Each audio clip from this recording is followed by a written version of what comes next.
a situação de periclitação do estado de liberdade de qualquer pessoa pode justificar, numa situação como essa que nós estamos examinando, em que se divisa a existência, como mencionou o eminente ministro Alexandre de Moraes, em que se divisa a existência dos requisitos de cautelaridade, sem que isso signifique uma antecipação de qualquer pronunciamento final, mas o fato é que haveria, e eu coloco nesse tempo verbal o registro que ora faço, haveria uma conexão com a ação de habeas corpus 164-493 do Paraná. E esse é o elemento objetivo que justificaria, portanto, a impetração direta ao Supremo Tribunal Federal. Tanto que, no próprio incidente de transferência que foi instaurado perante o juízo da 12ª Vara Federal de Curitiba, a partir de um pedido formulado pela Superintendência Regional da Polícia Federal na capital paranaense, pleiteou-se que ao menos se determinasse o sobrestamento do incidente de transferência até a conclusão final do julgamento do habeas corpus número 164.493 do Paraná. E houve outros pleitos subsidiários, mas, tendo em vista o que mencionou o eminente ministro Luiz Edson Fachin, a mim me parece que uma situação de clara periclitação do status libertatis do paciente e tendo em vista a existência de um processo de habeas corpus que tramita originariamente perante a colenda 2ª turma do Supremo Tribunal Federal, nele já havendo sido proferidos 2 votos e sobrevindo um pedido de vista formulado então pelo eminente ministro Gilmar Mendes, a mim me parece que por uma questão de cautela se justifica a medida preconizada pelo eminente ministro Luiz Edson Fachin, com quem, pedindo vênia, eu concordo. Eu também peço vênia ao ministro Marco Aurélio, acompanho o relator e proclamo, então, a decisão na petição 8.312, trazida em mesa, que, por maioria, o tribunal referendou a liminar deferida pelo ministro Luiz Edson Fachin, nos termos do seu voto, vencido o ministro Marco Aurélio. Em relação à ação direta de inconstitucionalidade, que estava apregoada na parte anterior da sessão, de número 3.446, o ministro relator indica que o seu voto é um pouco extenso, e então eu vou encerrar a sessão e retomaremos amanhã com o voto na ação direta de inconstitucionalidade 3.446, de relatoria do ministro Gilmar Mendes. Está encerrada a sessão. Bom, portanto, nós acompanhamos aí essa sessão rápida do Supremo Tribunal Federal suspendendo a transferência do ex-presidente Luiz Inácio Lula da Silva de Curitiba para São Paulo. Lembrando que mais cedo a Justiça Federal do Paraná tinha determinado exatamente essa transferência, que seria da carceragem da Polícia Federal em Curitiba para o presídio Tremembé em São Paulo. Só que o Supremo Tribunal Federal acabou de suspender essa transferência. Já já a gente volta a falar com mais detalhes desse assunto. Os gastos da Assembleia Legislativa do Rio de Janeiro, Bom, a gente viu, portanto, aí que o relator Edson Fachin, voltando ainda ao assunto que a gente acabou de falar sobre a decisão, agora há pouco, do Supremo Tribunal Federal, vimos que o relator Edson Fachin foi o primeiro, claro, como relator, a votar a favor da suspensão exatamente dessa transferência que aconteceria do ex-presidente Luiz Inácio Lula da Silva, que está em Curitiba, para o presídio de Tremembé, aqui em São Paulo. Vimos que, por maioria, houve a suspensão dessa transferência. Transferência essa que tinha sido mais cedo definida, pedida, determinada, melhor dizendo, pela Justiça Federal do Paraná.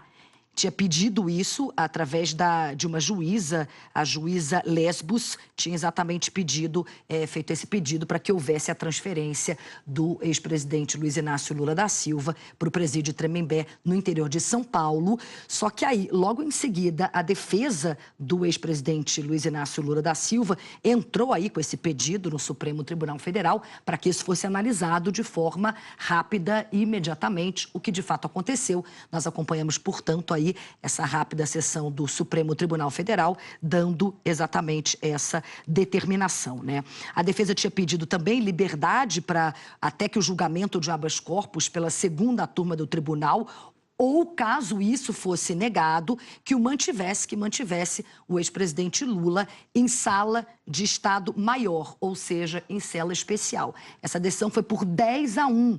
Quase a totalidade aí dos votos do Supremo, lembrando que o Supremo Tribunal Federal tem 11 juízes. Foi por 10-1, maioria avassaladora, maioria enorme aí, a favor, portanto, da permanência do presidente Luiz Inácio Lula da Silva, do ex-presidente, Luiz Inácio Lula da Silva, nessa carceragem da Polícia Federal em Curitiba. Lembrando que ele fica numa cela especial, que foi totalmente planejada para ele. Ele está lá desde abril do ano passado, desde abril de 2018. Nesse tempo todo aí, mais de um ano, já houve manifestações a favor, manifestações contra também. E o que a Justiça defende, a Justiça Federal do Paraná, que pediu essa transferência, era exatamente que eles acabam tendo que colocar muitos policiais na segurança pelo fato do ex-presidente estar nessa carceragem da Polícia Federal em Curitiba, e isso acaba causando problemas em outras áreas, porque exatamente no local onde ele está, nessa cela especial, há também, por exemplo, eles dão passaporte para as pessoas, há outros serviços ali com a população frequentando diariamente, como um deles é, por exemplo, essa questão do passaporte. Então, por isso que houve esse pedido para que houvesse essa transferência do ex-presidente para o presídio de Tremembé, que fica aqui no interior de São Paulo, presídio esse que já recebeu vários detentos, presos ilustres, e aí logo em seguida a defesa do ex-presidente Lula recorreu, portanto, ao Supremo Tribunal Federal, e nós vimos agora nessa rápida sessão do Supremo que houve, portanto, a suspensão dessa transferência. A gente vai ter mais detalhes com a nossa repórter Isabela Camargo. Isabela de Brasília, peço perdão que da outra vez que eu chamei a Isabela eu falei Curitiba, é força do hábito. A Isabela ficou muitos anos em Curitiba, acompanhando a Operação Lava Jato, mas agora ela mora em Brasília. Isabela, o que você destaca pra gente aí dessa sessão que a gente acabou de acompanhar do Supremo? Um julgamento rápido, né? Foi trazido à mesa, Cris, boa tarde novamente para você, pelo presidente da Corte, Dias Toffoli, depois que ele recebeu 2 pedidos. Porque qual foi o caminho? A defesa do ex-presidente Lula apresentou este pedido de habeas corpus ao ministro Gilmar Mendes, que pediu vista de um outro processo de liberdade do ex-presidente Lula. Aí o ministro Gilmar Mendes falou, olha, eu acho que quem deve decidir sobre isto é o ministro relator, o ministro Edson Fachin. Os dois entraram num acordo, conversaram com o presidente Dias Toffoli, que trouxe, portanto, o caso em mesa. Toffoli decidiu que, de fato, o relator seria Edson Fachin, que é, de fato, o ministro responsável por todos os processos da Operação Lava Jato. E o relatório do ministro Fachin foi no sentido de que o ex-presidente Lula deve permanecer preso nesta sala especial da Polícia Federal, onde ele está desde abril do ano passado, até que, de fato, o Supremo Tribunal Federal chegue ao entendimento definitivo do pedido de habeas corpus anterior, que já foi apresentado pela defesa do ex-presidente Lula. A maioria decidiu acompanhar o ministro Edson Fachin. O único voto divergente foi do ministro Marco Aurélio Mello, que, na verdade, ele destacou um problema de procedimento. No entendimento do ministro, este é um caso que deveria ter sido analisado pelo Tribunal Regional Federal da 4ª Região, o Tribunal de Porto Alegre, que é responsável pelas decisões em segunda instância dos processos envolvendo a Lava Jato em Curitiba. foi o único voto divergente, acabou sendo vencido. Os ministros entenderam, portanto, que o ex-presidente Lula segue em Curitiba até o entendimento definitivo deste pedido de liberdade. Lembrando que esse assunto começou mais cedo com uma decisão da juíza Carolina Lebos, que é responsável pela execução da pena do ex-presidente Lula. Uma decisão pública da juíza determinava a transferência do ex-presidente Lula para uma penitenciária em São Paulo. Ela não dizia para onde o ex-presidente Lula deveria ir. Ela só estava atendendo um pedido feito pela Polícia Federal que dizia que não tinha mais condições de manter o ex-presidente Lula nesta sala especial, dizendo que a presença dele tinha mudado a rotina da Superintendência da Polícia Federal em Curitiba. Ela acabou aceitando o pedido da Polícia Federal e determinando, então, que a Justiça de São Paulo falasse para onde o ex-presidente Lula deveria ir para cumprir esta pena, para quem foi condenado lá no Tribunal Regional Federal, uma pena, inclusive, que já foi analisada pelo Superior Tribunal de Justiça, que reduziu a pena do ex-presidente para 8 anos e 10 meses de prisão. Pois bem, depois que ela teve essa decisão, aí a Justiça de São Paulo se manifestou, dizendo, portanto, que a Polícia Federal deveria se organizar para fazer a transferência do ex-presidente Lula para o presídio de Tremembé. Depois dessa decisão de São Paulo, foi que a defesa do ex-presidente Lula entrou com este pedido de habeas corpus aqui no Supremo Tribunal Federal para que os ministros analisassem, portanto. Eles pedem a liberdade do ex-presidente Lula e, de forma secundária, portanto, que ele não fosse transferido. Foi o que acabou acontecendo. Ainda mais cedo, alguns deputados vieram até o Supremo Tribunal Federal, conversaram também com o presidente Dias Toffoli, né? E aí eles acabaram, portanto, conversando com o presidente e depois disso é que veio a decisão de trazer o assunto para o plenário e que eles chegaram a uma conclusão. Cris, essas são as informações, um resumo. Eu vou convidar para participar comigo dessa entrada ao vivo Mariana Oliveira, que é a repórter que trabalha aqui no Supremo Tribunal Federal, que tem mais detalhes dos bastidores de tudo que aconteceu hoje aqui, né, Mário? Boa tarde para você. Boa tarde, Isa. Boa tarde a todos. Com licença. Enfim, boa tarde a todos. O Supremo Tribunal Federal acabou tomando uma decisão inesperada, né? No início da tarde, a defesa de Lula fez o pedido de liberdade ou para continuar preso em Curitiba e até esse pedido tinha feito para o ministro Gilmar Mendes. O próprio ministro, assim que recebeu o pedido, disse que deveria ser analisado pelo ministro Fachin.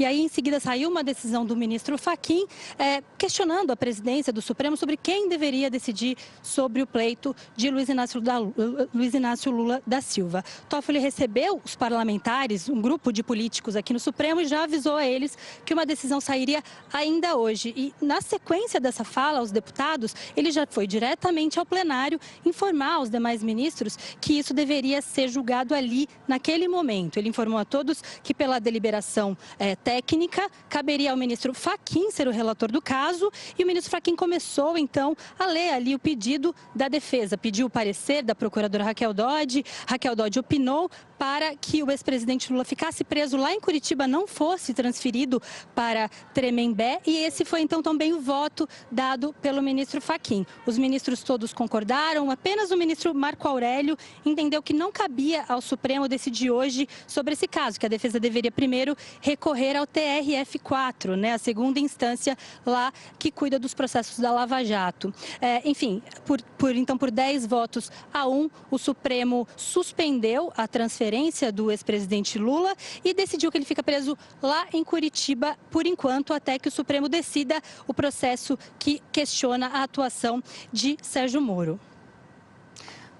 Maravilha, muito obrigada, agradeço a participação de vocês duas, Mariana, também Isabela, obrigada mesmo. Qualquer novidade, claro, vocês chamam a gente aqui imediatamente, como a gente viu, né, mais cedo agora, nessa entrada da Isabela, foi realmente uma sessão de última hora do Supremo, decidindo, portanto, suspender essa transferência do ex-presidente Lula aqui para São Paulo. Vamos voltar para Brasília, conversar agora com o nosso comentarista Valdo Cruz. Bom, Valdo, boa tarde para você mais uma vez. Valdo está aí no Congresso, acompanhando da Câmara dos Deputados os detalhes aí da votação em segundo turno, da reforma da Previdência, dos destaques, na verdade, mas evidentemente que também está de olho e ouvido no que acontece no Supremo Tribunal Federal, que a gente trouxe aqui para vocês. Acontece, a gente coloca no ar para vocês. Valdo, queria a sua opinião, suas análises, seus bastidores sobre tudo isso que a gente trouxe aqui dessa decisão do Supremo Tribunal Federal em relação ao ex-presidente Lula. Olha, Cris, esse tema da transferência, né, da transferência que seria feita do ex-presidente Lula, lá de Curitiba para São Paulo, para a penitenciária de Tremembé, acabou dominando o debate aqui também dessa sessão de votação em segundo turno da reforma da Previdência. Desde que essa informação começou a circular por Brasília, deputados aqui começaram a se mobilizar, e é bom destacar não só deputados da oposição, não só deputados petistas, do PCdoB, mas também deputados de outros partidos, inclusive do MDB, do PSDB. Alguns vieram aqui na tribuna criticar essa decisão de transferir o ex-presidente Lula lá de Curitiba para São Paulo, não garantindo para ele, nas palavras aqui, por exemplo, do deputado Paulinho Abiacchio, que é do PSDB de Minas Gerais, é do mundo jurídico. Ele criticou a decisão, afirmando que o ex-presidente Luiz Inácio Lula da Silva tinha, sim, direito a uma sala especial, que ele esperava, inclusive, que essa decisão fosse revogada.